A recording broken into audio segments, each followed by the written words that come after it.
Anne Charpet avec I Want It All. On est ici avec le Tulle et avec Émilie qui va leur poser quelques questions parce qu'ils ont un événement à annoncer. Donc Émilie, je te laisse la parole. Alors oui, aujourd'hui on est avec Juliette du Tulle, Théo qui est un comédien pour la comédie musicale qui va bientôt se dérouler, et Brendan qui est également membre du Tulle. Alors vous venez nous parler de votre plus gros événement de ce cadre ici, je suppose. Je vais poser la question à Juliette parce qu'à la base c'était elle que j'interviewais. Peux-tu peut-être me teaser un peu la pièce?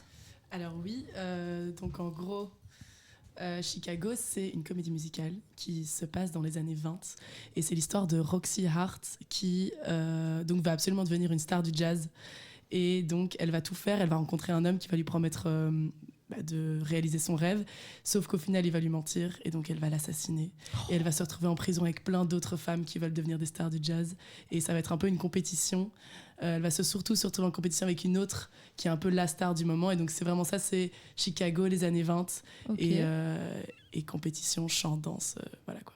D'où les deux femmes sur l'affiche. Exactement, c'est Roxy et Velma. Donc c'est deux rivales dans l'histoire. C'est ça. Ok. Et elles sont toutes les deux en prison?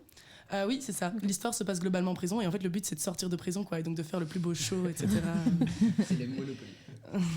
Et toi Théo, tu peux peut-être nous dire le rôle que tu joues dans cette pièce de théâtre, enfin dans cette comédie musicale, pardon. Yes, du coup moi je suis comédien dans cette petite comédie musicale et je joue le rôle de Fred Casely qui est justement le fameux connard, pardon si je peux m'exprimer comme ça, qui promet mondes et merveilles à la chère Roxy, qui est le rôle principal de la comédie musicale, et qui se fait assassiner.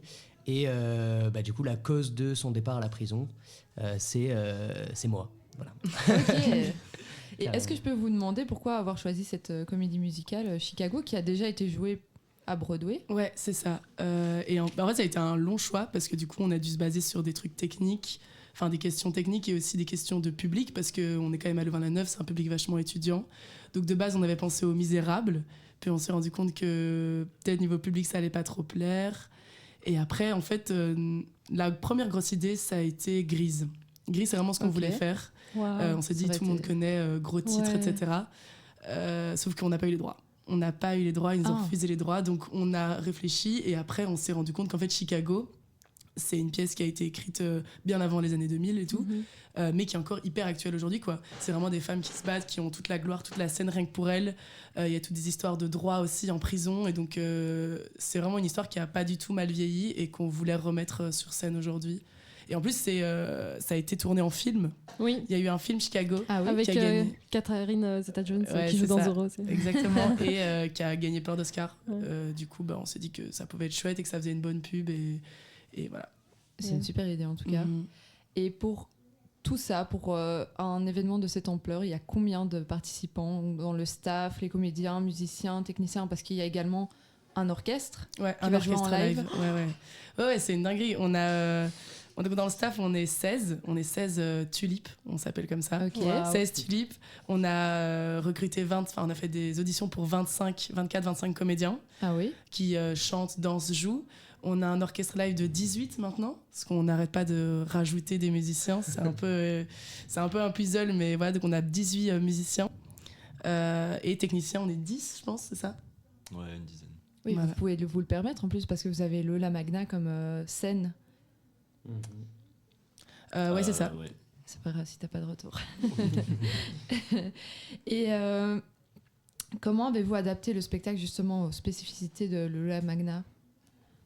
Est-ce qu'il y a des spécificités déjà à cette salle C'est la première fois que vous l'utilisez pour un spectacle? Ouais, c'est la première fois. Vu le tarif de location, c'est la première fois. Et surtout qu'au niveau des pièces de théâtre, ça rapporte pas un public aussi énorme qu'une comédie musicale. Et donc, au niveau de ces spécificités-là, c'est surtout au niveau technique où on doit commander beaucoup plus de lumière. Le décor doit être quand même un peu plus imposant. Oui, c'est ça. Donc gros, c'est un énorme budget aussi. Ah oui. Ouais, gros budget.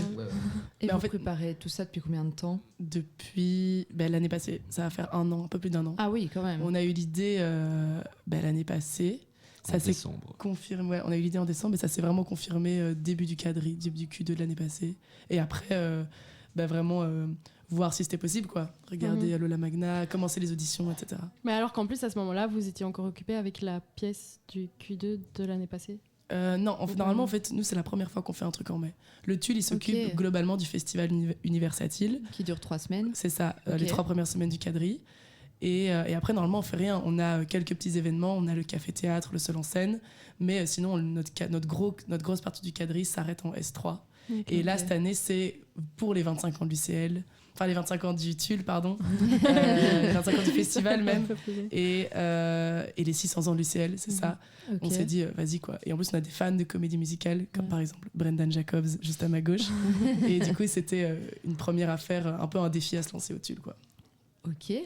Et question pratique, où est-ce qu'on peut réserver ses places et à partir de quel prix?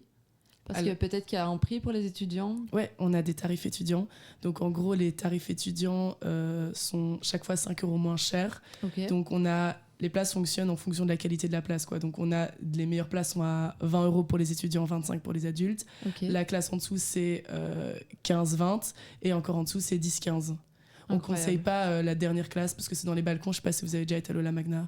Non, jamais. Les balcons de la Magna, il y a vraiment visibilité réduite, mais bon, pour les étudiants, on a quand même cette opportunité-là. Oui. Et alors, ça se passe sur notre billetterie, donc elle est disponible on peut la voir, il y a le lien sur les flyers, ou alors sur notre compte Insta, ou sur l'événement Facebook. Ou sur les affiches que vous avez magnifiquement placardées dans la ville.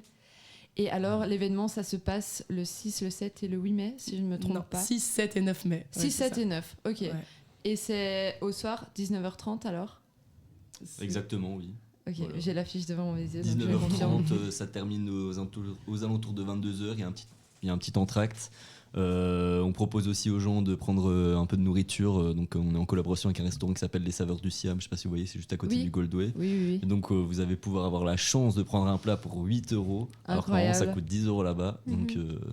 Donc voilà, n'hésitez pas. Est-ce que c'est vrai, enfin, je ne sais pas si j'ai bien entendu, mais avant que la pièce commence, il y a encore des activités à Lola Magna je sais pas, j'avais entendu un Alors truc dans on a proposé à plusieurs quotas projets. On a par exemple la MDH qui va venir parler un petit peu de tout ce qui est droit en prison, etc. Ou dans les années 20, comment ça se passait. C'est génial. On a le Photocote aussi qui vient pour prendre des photos devant une espèce de photo booth.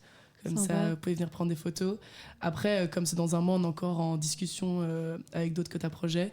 Mais le gros truc, ça va être surtout les plats, quoi. Parce qu'on avait vraiment envie de donner cet avantage aux consommateurs, au public, on peut appeler ça plutôt comme ça, de manger sur place. Un problème qu'on avait eu quand on faisait le festival, où les gens arrivent pour 19-19h30, mais repartent à 22h, donc c'est compliqué de manger avant, après, tout est fermé. Du coup, ça va surtout être pour ça, le moment avant. Super. Eh bien, merci à vous en tout cas. Nous, on sait ce qu'il nous reste à faire. Le 6, le 7 et le 9 mai, on ira voir la pièce. Merci à vous trois en tout cas. Merci à toi Juliette, merci à toi Théo et à toi Brendan. Merci. Et voilà, bonne soirée les amis. Merci beaucoup, vous aussi. Bonne soirée. Un tout grand merci à vous. Alors, je vais vous laisser avec Gossip et Heavy Crowds.